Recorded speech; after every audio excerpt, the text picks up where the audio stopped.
बोलो जयकारा बोल मेरे श्री गुरु महाराज की जय। सभी गुरुमुख प्रेमियों से सब प्रेम जय सच्चिदानंद।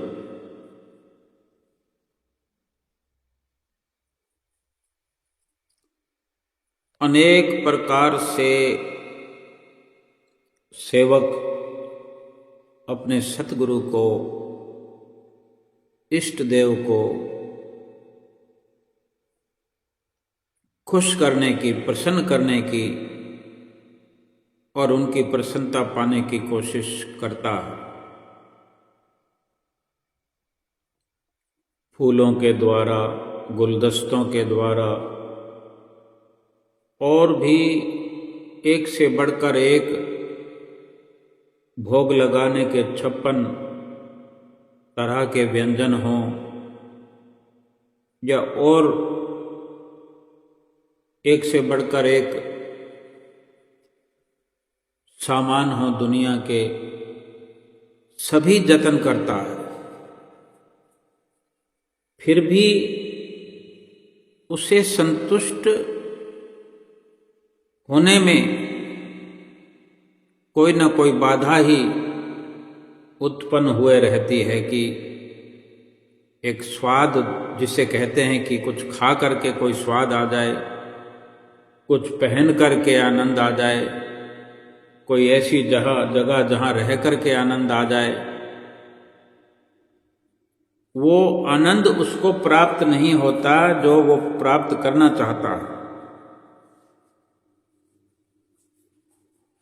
तो क्या ऐसी कमी रह जाती है? वास्तव में अगर सेवक के अंदर समर्पण भाव न हो, समर्पण न हो तो फिर भक्ति अधूरी रहती ही है। सेवक में अगर समर्पण नहीं है, भाव नहीं है, समर्पण का भाव नहीं है, भक्ति अधूरी है।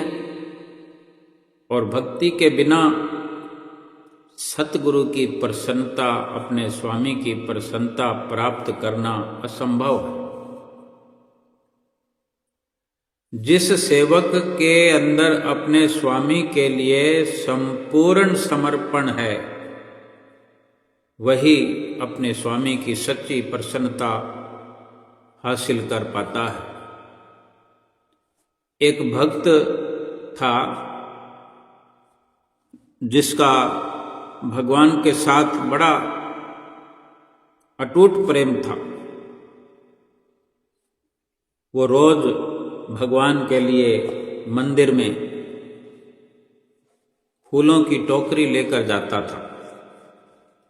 उसका ये काफी पुराना नियम था। एक दिन वो भक्त जो है फूलों की टोकरी लेने के लिए जब फूलों की दुकान पर गया, उस वक्त, उस समय फूल वाले के पास एक ही टोकरी फूलों की पड़ी थी और उस वक्त वहां उस राज्य का जो राजा था, उस राजा का कोई बंदा भी वहां पर आया और फूलों की टोकरी मांगने लगा और कहा कि राजा ने फूलों की टोकरी मंगवाई है। अब वो भक्त है जो अपना नियम निभाना चाहता है। अब वो भक्त कहता है कि नहीं, फूलों की टोकरी तो मुझे चाहिए, मैं रोज आता हूं। अब राजा का कोई बंदा आया हुआ हो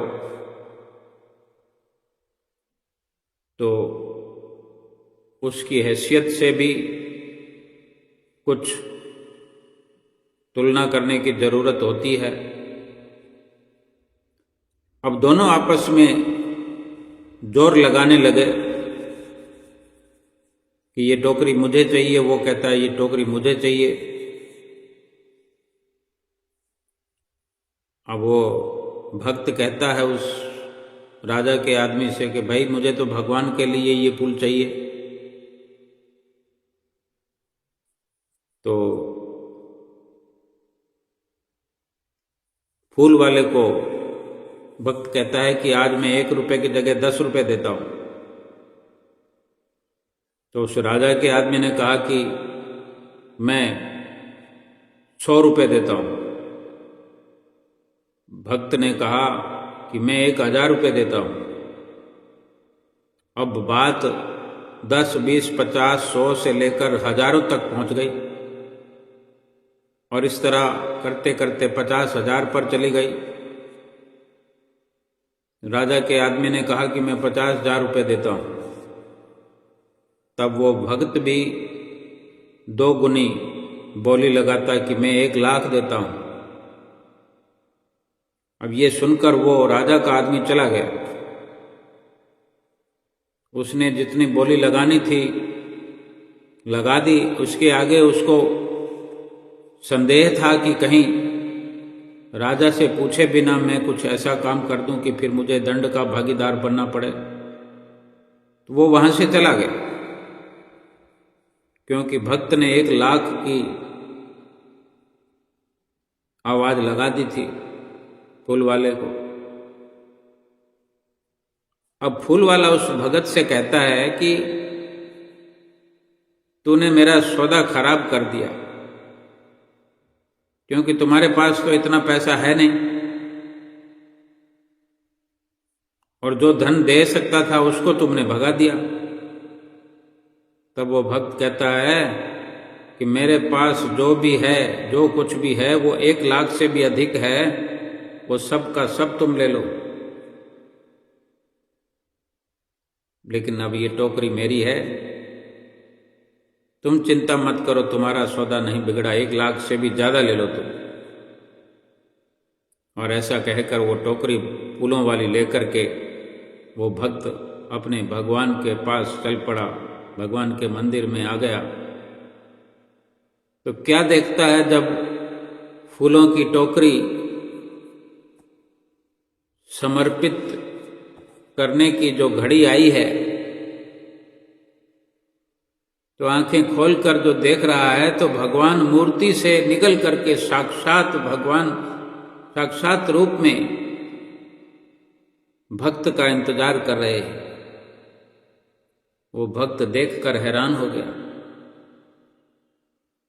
भगवान के दर्शन करके बहुत प्रसन्न हुआ और सवाल पूछ लिया भगवान से। प्रेम तो भगवान से था ही,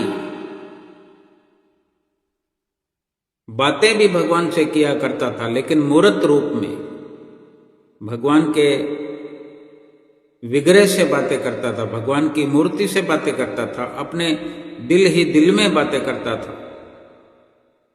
भक्त तो वो था ही, लेकिन आज जो हुआ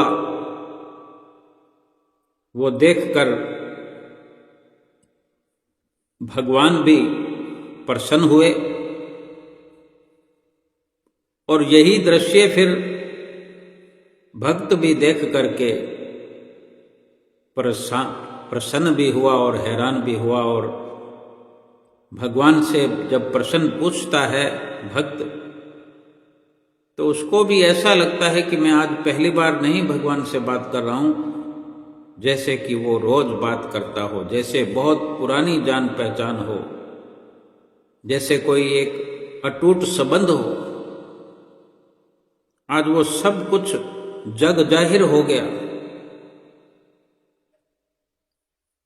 और क्या प्रश्न पूछता है भक्त भगवान से कि प्रभु, मैं कितने समय से आपको फूल अर्पित कर रहा हूं, रोज आता हूं आपके दरबार में, आपके चरणार में, आपका दीदार करते हुए फूल अर्पित करता हूं। आज तक तो आप इस तरह मेरे सामने साक्षात प्रकट नहीं हुए, लेकिन आज आप कैसे आए मुझे दर्शन देने के लिए? आज कैसे आ गए?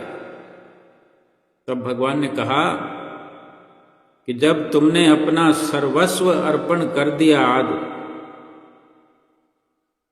तुमने आज ये सिद्ध कर दिया कि वास्तव में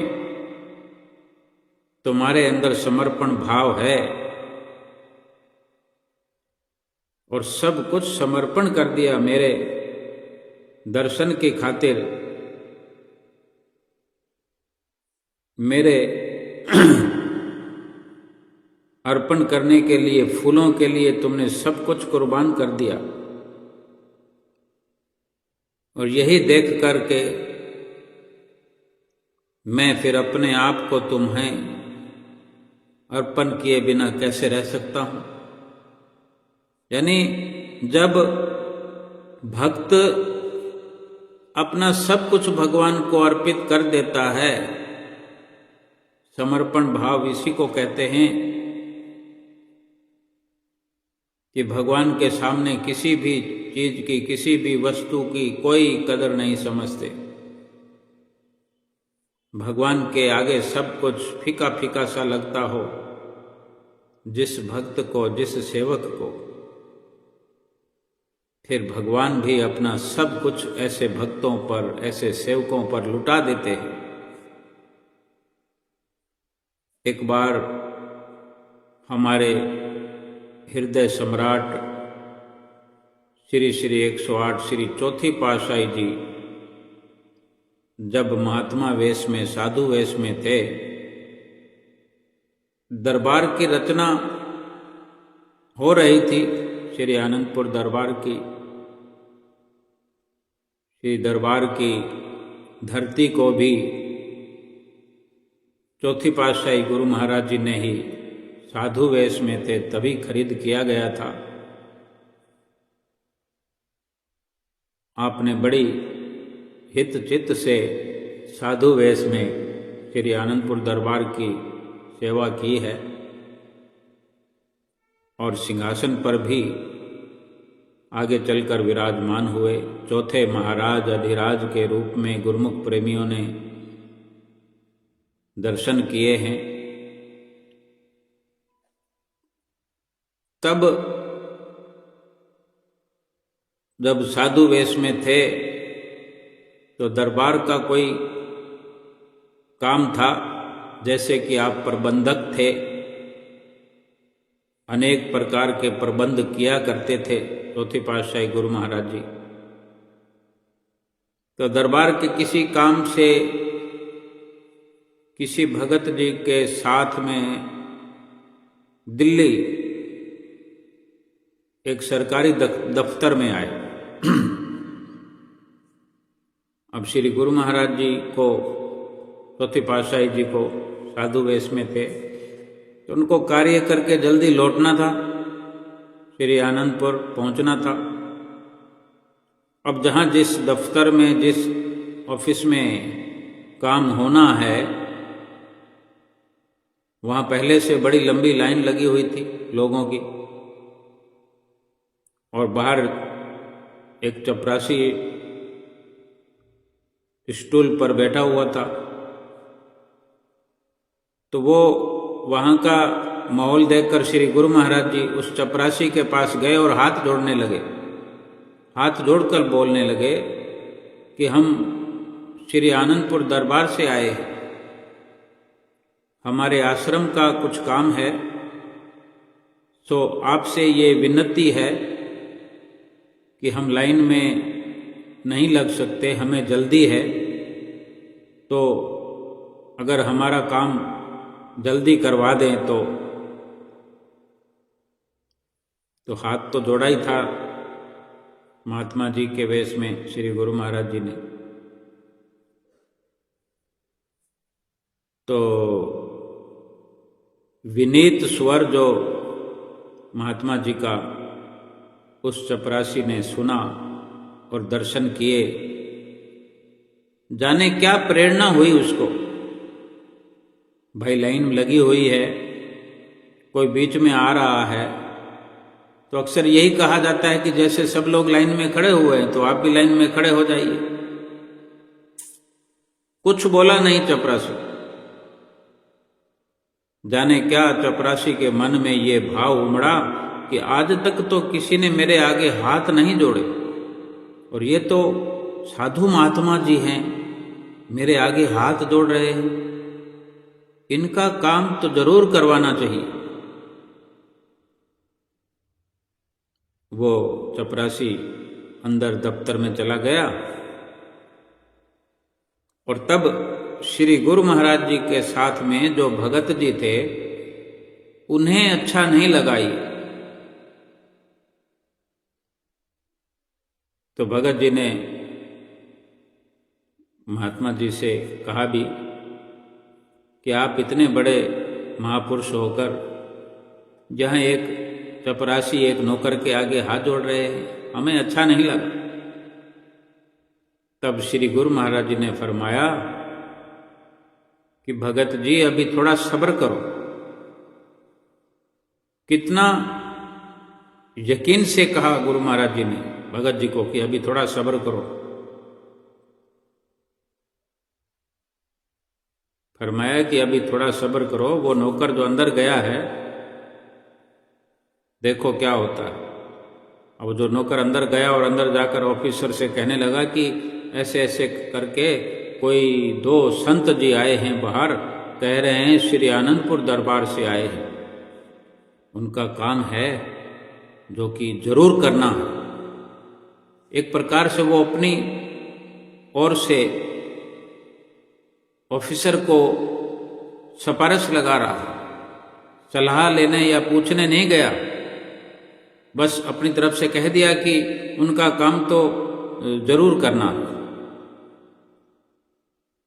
तो ऑफिसर ने भी कह दिया कि ठीक है उनको बुला लो। तो ऑफिसर से आज्ञा लेकर महात्मा जी को, गुरु महाराज जी को चपरासी ने अंदर बुला लिया और उनका काम शुरू हो गया। जल्दी जल्दी उनका सब काम भी करवा दिया। जब काम हो गया तो श्री गुरु महाराज जी ने भक्त जी के साथ वहां से प्रस्थान किया। तब श्री गुरु महाराज जी ने भगत जी से फरमाया कि भगत जी देख लिया, केवल हाथ जोड़ने से हमारा काम कितना आसान हो गया। अगर हम हाथ ना जोड़ते तो फिर शायद लाइन में ही लगना पड़ता जैसे सब लगे हुए थे, कितना वक्त लगता। हमारे हाथ जोड़ने से हमारा कितना कीमती समय बच गया। श्री गुरु महाराज ने फरमाया कि दरबार के काम के लिए हाथ जोड़ना तो एक तरफ, अगर ये शरीर भी लग जाए तो भी कम है। ये सुंदर विचार अपने स्वामी के प्रति, अपने दरबार के प्रति समर्पण भाव। श्री गुरु महाराज जी भी तो उस वक़्त साधु वेश में थे। श्री गुरु महाराज जी की आज्ञा में, उनकी देखरेख में, उनकी आज्ञा में ही सारा कार्य किया करते थे। तो अपने स्वामी के प्रति कितना समर्पण भाव है। हर सेवक के लिए, हर प्रेमी के लिए, हर गुरुमुख के लिए, चाहे कोई दरबार में रहता हो, संसार में रहता हो, सेवक तो सेवक है। जिसने सतगुरु को इस प्रकार से समर्पण भाव से अपना प्रीतम जान लिया है, सतगुरु मान लिया है, फिर प्रीतम भी ऐसे सेवकों पर अपना सर्वस्व निछावर करते हैं। ऐसे ही श्री गुरु महाराज जी, श्री पंचम पातशाही जी हर काम को पूर्ण रूप से किया करते थे। अपने सेवकों को भी ये शिक्षा देते थे कि सेवक भी हर काम को पूर्ण रूप से करे। कि वे आप तो करते ही थे, सेवकों से भी ये उम्मीद भी करते थे और सेवकों को शिक्षा देते थे कि सेवक का हर काम पूर्ण रूप से होना चाहिए, मतलब पूरा समर्पण भाव से सेवक का फर्ज है कि वो हर कार्य करे। एक बार श्री परमहंस दयाल महाराज जी के स्वरूप के लिए हार बनाए गए। पहली पातशाही गुरु महाराज जी, जिनको हम श्री परमहंस दयाल महाराज जी कहते हैं, उनके स्वरूप के लिए, उनकी मूर्ति के लिए हार बनाए गए। उसमें जो मोती लगे हुए थे वो कुछ खास नहीं थे। श्री गुरु महाराज ने फरमाया कि मोती अच्छे क्यों नहीं लगाए, या किसी चीज की कमी है दरबार में। ये पंचम पातशाही गुरु महाराज जी ने फरमाया कि क्या किसी चीज की कमी है। श्री गुरु महाराज जी यही चाहते हैं कि हर सेवा को भाव से और अच्छे से किया जाए। ये उनका समर्पण भाव है अपने बड़ों के लिए। जब तक सेवक में समर्पण नहीं है तब तक भक्ति में निस्वार्थ भाव नहीं आ सकता। जब तक हम हिसाब किताब लगाते हैं, कोई कुछ न कुछ निर्णय लेते हैं, सोचो जब हमारा समर्पण भाव होगा तो हम सतगुरु से बढ़कर, भगवान से बढ़कर तो किसी को और को जानेंगे ही नहीं।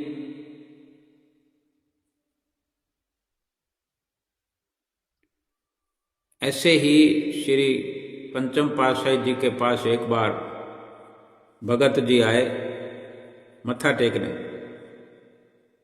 उसने श्री गुरु महाराज जी के चरणों में विनती की।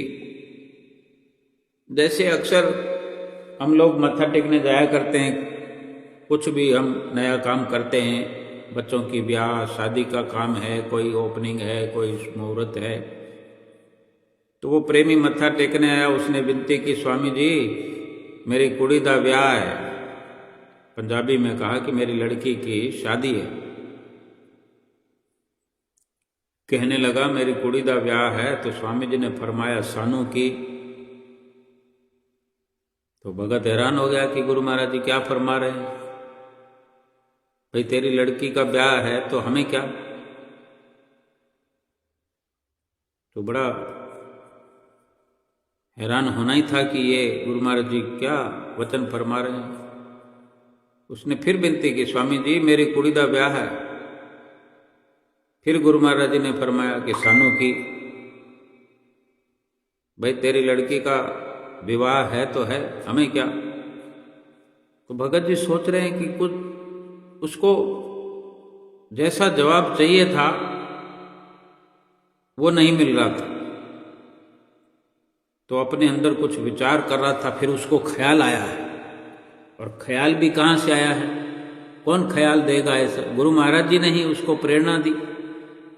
गुरु महाराज जी ही अब तक जवाब दे रहे हैं। गुरु महाराज जी अब उसको नई प्रेरणा भी दे रहे हैं कि भाई ऐसे नहीं ऐसे बोलो।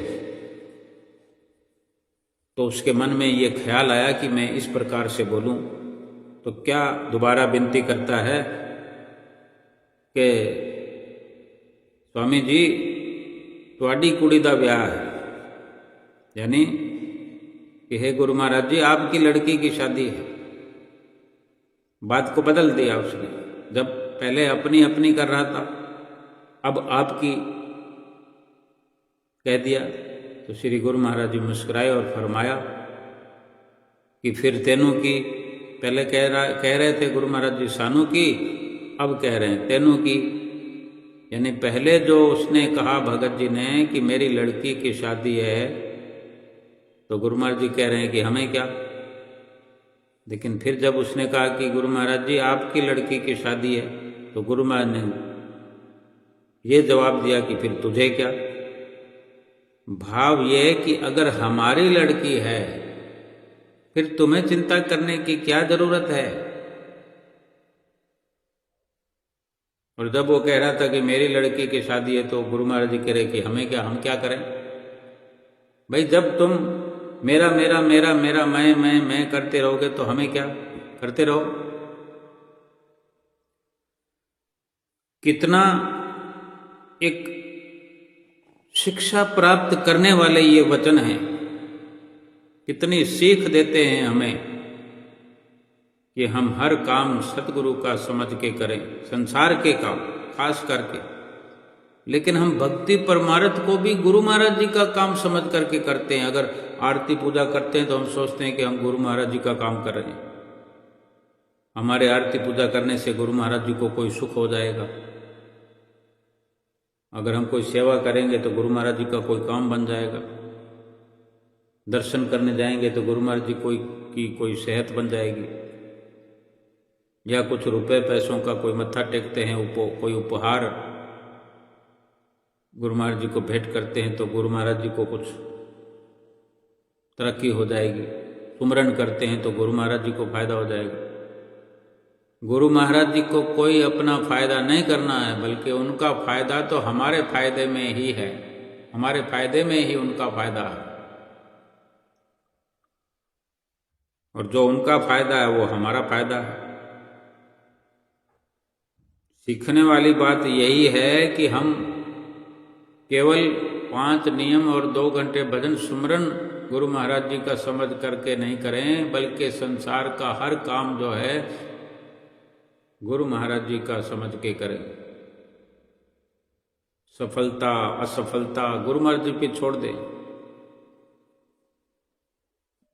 अपना कुछ समझे नहीं।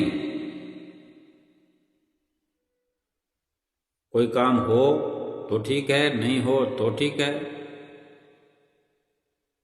हम तो कोई संसार का कार्य कहीं रुक जाए तो हैरान परेशान हो जाते हैं, हाय मर गए, हमारी तरक्की रुक गई, अब क्या होगा। कोई दाल रोटी में कोई मसला थोड़ी है,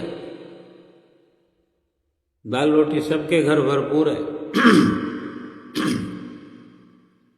और फिर क्या चाहिए,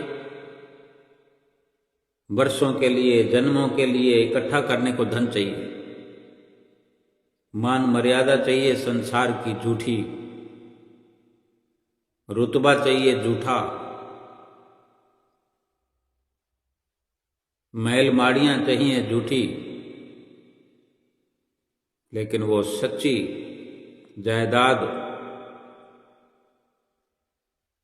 उसके लिए हमें समय नहीं है।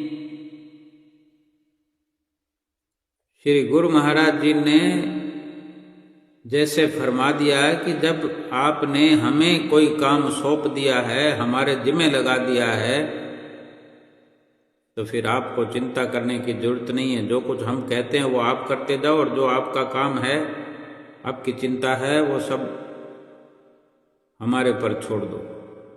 भाव तो यही हुआ कि समर्पण भाव होना चाहिए कि मेरे जीवन में हर वस्तु, हर पदार्थ, मेरी हर श्वास जो है सतगुरु की है, ऐसा भाव आ जाए।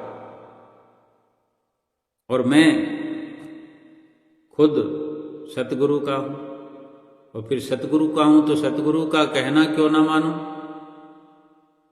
क्यों अपनी मन मर्जी पे चलूं, क्यों अपनी मन के मुताबिक चाहूं, फिर दुखी और परेशान हो जाऊं। एक एक वस्तु में हमारा श्वास फंसा पड़ा है, जान फंसी पड़ी है, और एक एक वस्तु से हमें दुख हो रहा है। किसी एक शहर में आलीशान मकान बना हुआ था। मकान तो बहुत होते हैं, लेकिन आलीशान का मतलब कोई अनेक मकानों से कोई विरला ऐसा मकान होता है जो आलीशान होता है। तो वो शहर के खूबसूरत मकानों में वो गिना जाता था मकान। लोग उसे देखते तो तारीफ किए बिना रह नहीं सकते थे। एक बार घर का जो मालिक है किसी काम से कुछ दिनों के लिए शहर से बाहर चला गया। कुछ दिनों के बाद वापस घर आया तो क्या देखता है कि उसके मकान से धुआं उठ रहा। अभी घर पहुंचा नहीं है, उस वक्त कारें मोटरें तो हुआ नहीं करती थी, अधिक से अधिक कोई तांगा वगैरह। तो घर से थोड़ा दूर था और देख रहा है कि घर से धुआं उठता हुआ दिखाई दे रहा। जैसे जैसे नजदीक पहुंचा तो कुछ आग की लपटें भी उठती हुई दिखाई पड़ी। खूबसूरत मकान जल रहा था और वहां तमाशा देखने वालों की भीड़ लग रही थी। खड़े हुए तमाशबीन खड़े हुए तमाशा देख रहे थे उस घर के जलने का, क्योंकि उन्हें किसी बात का कोई दुख परेशानी तो है नहीं, क्योंकि उनका नहीं है वो मकान। अपने खूबसूरत घर को अपनी ही आंखों के सामने जलता हुआ देखकर वो सेठ, वो उस मकान का मालिक बड़ी चिंता में पड़ गया। कुछ समझ में नहीं आ रहा था कि क्या करे। जैसे तैसे वो अपने घर को जलने से बचाना चाहता था, क्योंकि जो आग जल रही है तो वो अगर जलती रहेगी, भड़कती रहेगी तो सब कुछ मिट्टी हो जाएगा, मलबा हो जाएगा। हो सकता है अगर बचा लिया जाए, जो जल गया सामान जल गया अंदर, मकान बच जाए। तो वो लोगों से मदद की गुहार लगाने लगा, हाथ जोड़कर मिन्नतें करता हुआ नजर आया कि किसी भी तरह से मेरे घर को बचा लो भाई। इतने में उसका बड़ा बेटा वहां आया, 3 बेटे थे उसके। बड़ा बेटा वहां आया और बोला, पिताजी घबराइए मत, सब ठीक हो जाएगा। तो घबराए कैसे नहीं पिता? पिता बोला नाराज होकर, कैसे ना घबराऊं, इतना खूबसूरत मकान मेरा जल रहा है। तो बेटे ने उत्तर दिया, पिताजी एक बात मैं आपको बता नहीं पाया अब तक। कुछ ही दिनों पहले मुझे इस घर के लिए बहुत बढ़िया खरीदार मिल गया था। मैंने उसके सामने जो कीमत रखी, यानी जरूरत से भी 2-3 गुना अधिक, तो उसने वो सौदा मंजूर कर लिया था। मैंने आपको बिना बताए सौदा तय कर लिया था कि 3 गुना रकम मिल रही है, बता नहीं पाया मैं आपको। अब बताओ चिंता करने की क्या बात है, हमने तो ये मकान बेच दिया है। तो पिता ने जैसे सुना तो पिता के भी जान में जान आई।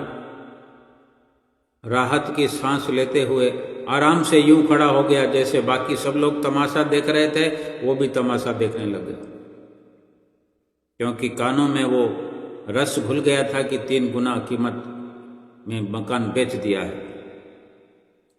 वो जाने जिसने खरीदा। अब आराम से खड़ा हो गया, अब सब कुछ ठीक हो गया। ठीक होने का क्या सबूत है? उसने मान लिया बेटे की बात को और अपने अंदर बिठा ली ये बात की कोई चिंता की बात नहीं है, ये मकान मेरा नहीं है। और बाकी सब लोगों की भीड़ में शामिल तो वो पहले भी था, लेकिन चिल्ला रहा था, अब भी वहीं खड़ा है। अब वो तमाशा देख रहा है सबकी तरह, चिल्लाना बंद कर दिया, संतुष्ट खड़ा है, कोई चिंता नहीं, कोई परेशानी नहीं, देख रहा है उस घर को जलते हुए। इतने में दूसरा बेटा आ गया और कहता, पिताजी हमारा घर जल रहा है और आप हैं कि बड़े आराम से यहाँ खड़े होकर तमाशा देख रहे हैं, इसे जलता हुआ देख रहे हैं, आप कुछ करते क्यों नहीं? तो पिताजी कहते हैं, बेटा चिंता की बात नहीं है, तुम्हारे बड़े भैया ने ये घर बहुत अच्छी कीमत पर बेच दिया है, अब ये घर हमारा नहीं है, इसलिए क्या फर्क पड़ता है। तो वो कहता, बेटा, पिताजी भैया ने जो सौदा किया है 3 गुना कीमत में, वो केवल सौदा ही किया है, कुछ रुपया एडवांस में थोड़ी लिया है। अब जलते हुए घर के वो क्यों पैसे देगा हमें? पैसे तो हमने लिए नहीं, अभी केवल बात हुई है। अब बताओ, इस जलते हुए घर के लिए क्या वो पैसे देगा? अब पिताजी फिर से चिंतित हो गए, फिर चिल्लाने लगे, सोचने भी लगे कि कैसे आग से बचाया जाए। फिर से वो आसपास खड़े हुए लोगों के आगे हाथ जोड़ने लगा कि भाई बचा लो, मेरे जलते हुए मकान को बचा लो। फिर उसी चिंता में परेशान हो गया। इतने में वो तीसरा बेटा एक और बाकी था, वो भी आ गया। फिर वो ये कहता है कि पिताजी घबराने की वास्तव में कोई बात नहीं है, मैं अभी उस आदमी से मिलकर आया हूँ जिससे बड़े भैया ने उस मकान का सौदा किया था, मैं उससे मिलकर आया हूँ। उसने कहा है कि मैं जुबान का पक्का हूँ और मेरे आदर्श कहते हैं ये कि चाहे जो भी हो जाए, कभी भी अपनी जुबान से बदलना नहीं है, इसलिए मैं अपनी जुबान पर कायम रहूँगा। चाहे आग लगी है, मकान जल रहा है, जल गया है, जो भी हो जाए, मैंने जबान दी है तो मैं घर जरूर आपका लूँगा और पूरे पैसे दूंगा। ये बात सुनकर फिर से वो पिता चिंता मुक्त हो गया। फिर से वो आराम से खड़े हुए चुपचाप घर को जलते हुए देख रहा है। एक ही परिस्थिति में व्यक्ति का व्यवहार कितनी बार बदल सकता है? परिस्थिति तो एक ही है। आग जल रहा, मकान में आग लगी है, धुआं निकल रहा है, जल रहा है, मकान मिट्टी होने वाला है, स्वाह होने वाला है, यही बात थी। वो लगातार जल रहा है मकान, एक ही स्थिति बनी हुई है। लेकिन अपना उसी जलते हुए मकान की स्थिति के बारे में कितनी बार विचार बदल गया। एक ही परिस्थिति में एक इंसान का व्यवहार कितना अलग अलग हो सकता है। अभी चिंता में हो गया, अभी चिंता मुक्त हो गया, थोड़ी देर में फिर चिंता हो गई। हुआ या कुछ नहीं, केवल अपनी सोच के कारण उसने सोच लिया कि ये मकान मेरा नहीं है, तो चिंता खत्म, परेशानी खत्म, रोना चिल्लाना सब खत्म। अब घर के जलते हुए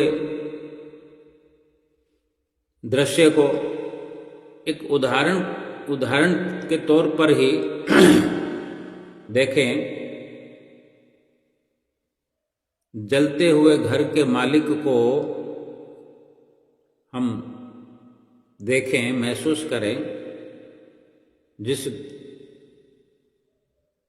मालिक का घर जल रहा है, उस मालिक पर अगर हम ध्यान टिकाते हैं तो देखो, घर तो वही था, वही का वही घर था, बदला नहीं। वो जलता जा रहा था, लेकिन कितनी बार उसकी सोच में परिवर्तन आया, सोच के साथ उसका व्यवहार भी कितनी बार बदला। असल में जब हम किसी चीज से जुड़ जाते हैं, चाहे वो मकान हो, धन हो, बंगला गाड़ी हो, रिश्ता हो, कोई भी संसार की वस्तु हो, जिससे हम दिल से उसको अपना मान लेते हैं, जान लेते हैं, तो उसके छिन जाने पर, उसके मिट जाने पर, उसके समाप्त हो जाने पर, यानी हमसे उस वस्तु, उस समान के, उस रिश्ते के बिछड़ जाने पर या दूर जाने पर हमें दुख होता है। लेकिन यदि हम किसी चीज को खुद से अलग करके देखते हैं, एक यकीन के साथ कि ये मेरी अपनी नहीं है। तो ऐसा जब विश्वास हमारे अंदर होता है, ऐसा मानना हमारे अंदर, ऐसी हमारी सोच होती है, तो हम अपने आप को उस दुख से आजाद महसूस करते हैं कि हमारा तो है नहीं। दुख तो वो मनाए जिसका हो, चाहे धन हो, मकान हो, रिश्तेदार हो। भाई हमने तो यहां जोड़ा नहीं है रिश्ता, हमारा तो रिश्तेदार नहीं। अब कोई घर में किसी की मृत्यु हो जाती है और वो देखने वाली बात है कि वो युवा है, वृद्ध है, किस अवस्था में है। दुख की भी तो कंडीशन होती है ना, हमने किस प्रकार से उससे दिल लगा रखा है, किस प्रकार से उसको अपना मान रखा है, किस प्रकार से उससे हमने रिश्ता जोड़ा है, कितना गहराई वाला रिश्ता है।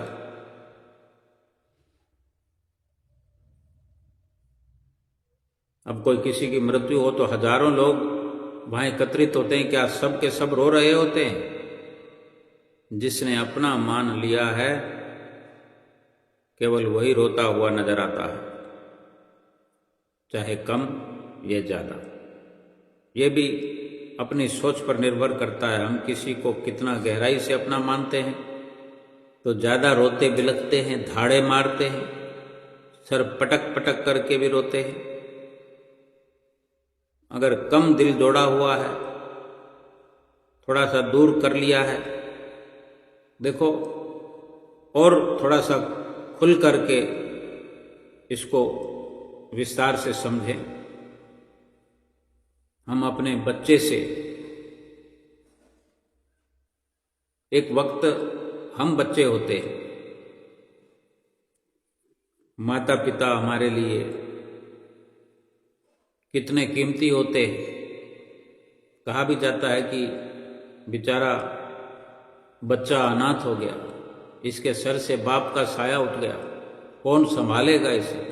ऐसी सिचुएशन होती है तो माता पिता का होना हमारे लिए कितना जरूरी है, इस बात को जान करके कितना दुख हम मनाते हैं। रोज वो दुख वाली अवस्था का सामना करते हैं, माता चली जाए या पिता चला जाए छोटी उम्र में। ये वही जानता है जिसके सिर पर ये दुख मंडराता है। फिर एक उम्र आने पर, उम्र के पक जाने पर रिश्तों का मूल्य बदलने लगता है हमारे लिए। अगर पिता नहीं है, माता तो है, या माता नहीं है तो पिता तो है। आज अगर हमारे आगे हमारे स्वयं के अपने बच्चे हैं तो फिर हम अपने आप को देखें कि हमारा उन्हीं माता पिता के लिए क्या विचार है, क्या सोच है। खुशी खुशी उस माता पिता को विदा कर देते हैं। माता पिता तो वही हैं, वही माता पिता हैं जिन्होंने हमें जन्म दिया।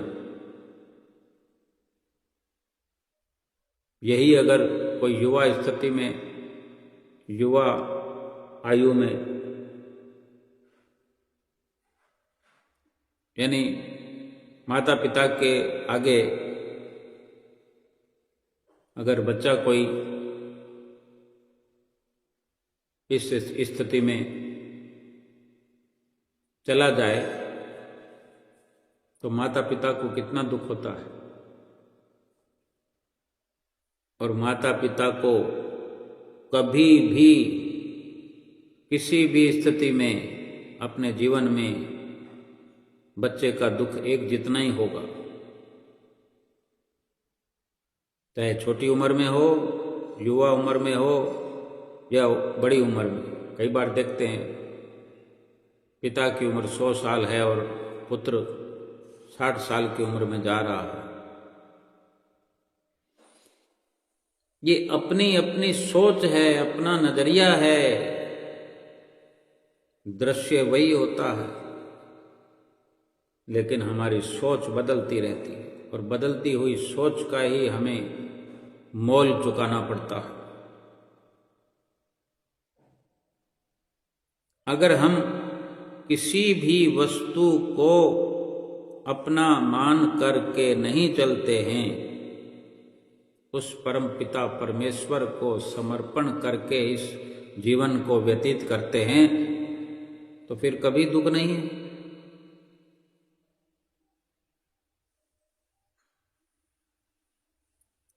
अब जिस भी भाव से हम समझें, जिस भी प्रकार से समझना चाहें, हम समझ सकते हैं। सोच तो अपनी सोच पर नियंत्रण रखना हमारे लिए जरूरी है। सोच तो अपनी है, तो नियंत्रण भी अपना होना चाहिए। जब कोई चीज हमारी नहीं रहेगी, हम अपने से अलग रखेंगे, यानी अपने दिल में उसको जगह नहीं दी है किसी वस्तु को, तो हर वक्त हम एक आजादी महसूस करेंगे और दुख हमें कभी छू भी नहीं पाएगा उसके बिछोड़े का। दुखी होना ना होना पूरी तरह हमारी सोच और मानसिकता पर निर्भर करता है। अपनी सोच पर नियंत्रण रखना या उसे सही दिशा दे करके हम बहुत से दुखों और परेशानियों से बच सकते हैं, अपने जीवन में एक नई ऊंचाई प्राप्त कर सकते हैं। हम चाहे किसी भी समाज से हों, किसी शहर से हों,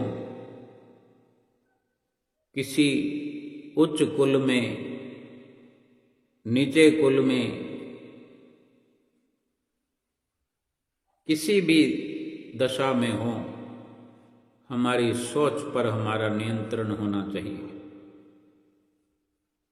अगर हम अपने समाज के किसी व्यक्ति से ज्वेलसी रखते हैं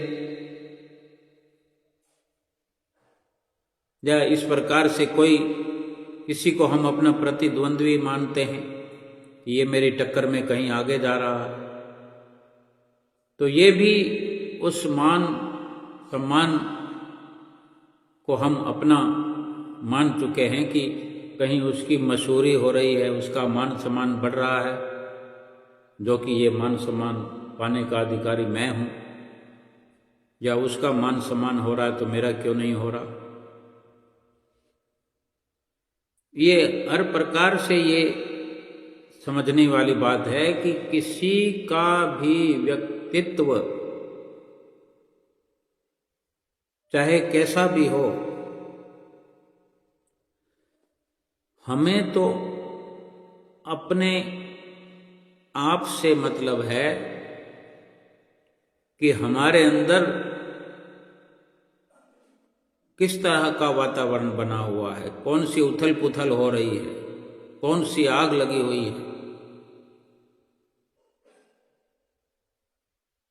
हमने अपना सर्वस्व अगर प्रभु को सौंप दिया है, सदगुरु को सौंप दिया है, हमारे पास फिर कुछ नहीं है। न क्रोध करने के लिए है, न काम के लिए है, न लोभ के लिए है, न मोह के लिए, न अहंकार के लिए। व्यवहार में हर वस्तु को लाना है, अपना समझ के नहीं। ये मेरे प्रभु का दिया हुआ है, मेरे सदगुरु का दिया हुआ है, मुझे केवल निमित्त मात्र बन करके एक कर्तव्य पालन करते रहना। अब हमें इतना सुंदर जीवन मिला हुआ है, इतना सुंदर जीवन मिलने पर, मनुष्य का जीवन मिलने पर कहाँ तो हम भक्त से भगवान बन सकते हैं। अगर कोई भक्त भगवान से मिल जाता है तो भगवान ही तो बन गया। पानी की बूंद अगर समुद्र में जाकर मिल गई है तो फिर समुद्र ही तो बन गई। फिर अलग क्या रहा? हमने अगर अपनी सोच को सतगुरु की सोच से मिला लिया, हर वो वस्तु जो हमारे इर्द गिर्द दिखने में आती है,